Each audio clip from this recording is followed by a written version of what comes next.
Scarlett Johansson and Disney have reached a settlement over her blockbuster lawsuit that accused the studio of sabotaging the theatrical release of Black Widow. To prop up Disney Plus, terms of the settlement were not disclosed. Johansson had sought a $50 million payout from the studio. "I am happy to have resolved our differences with Disney," Johansson said in a statement on Thursday. "I'm incredibly proud of the work we've done together over the years and have greatly enjoyed my creative relationship with the team. I look forward to continuing our collaboration in years to come." Alan Bergman, the chairman of Disney Studios Content, said he, too, was pleased to have resolved the dispute. "I'm very pleased that we have been able to come to a mutual agreement with Scarlett Johansson regarding Black Widow," he said in a statement. "We appreciate her contributions to the Marvel Cinematic Universe and look forward to working together on a number of upcoming projects, including Disney's Tower of Terror." Johansson had accused Disney of reneging on its promise to do a traditional theatrical release for Black Widow, in favor of a simultaneous release on Disney Plus.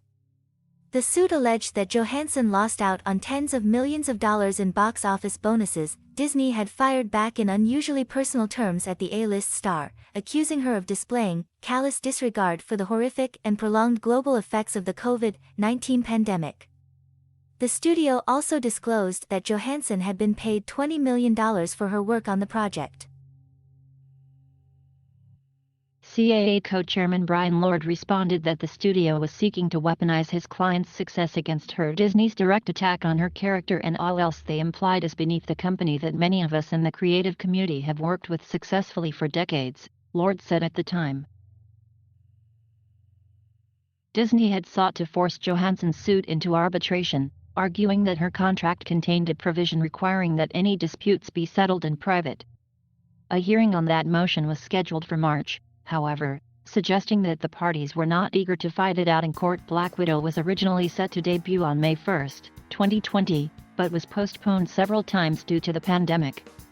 In March 2021, Disney announced that it would be released simultaneously in theaters and via Premier Access on Disney Plus on July 9, allowing subscribers to rent the film for $30.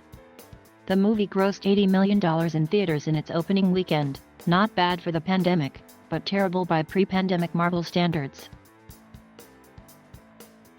Disney revealed in a filing in August that Black Widow had grossed $125 million on streaming, in addition to its $367 million box office gross. Johansson argued that the streaming release cannibalized the theatrical gross and violated her contract.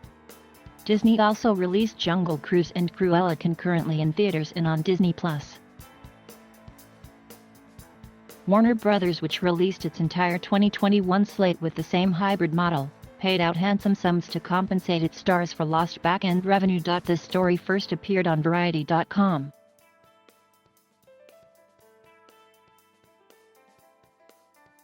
Thank you for watching. Please subscribe.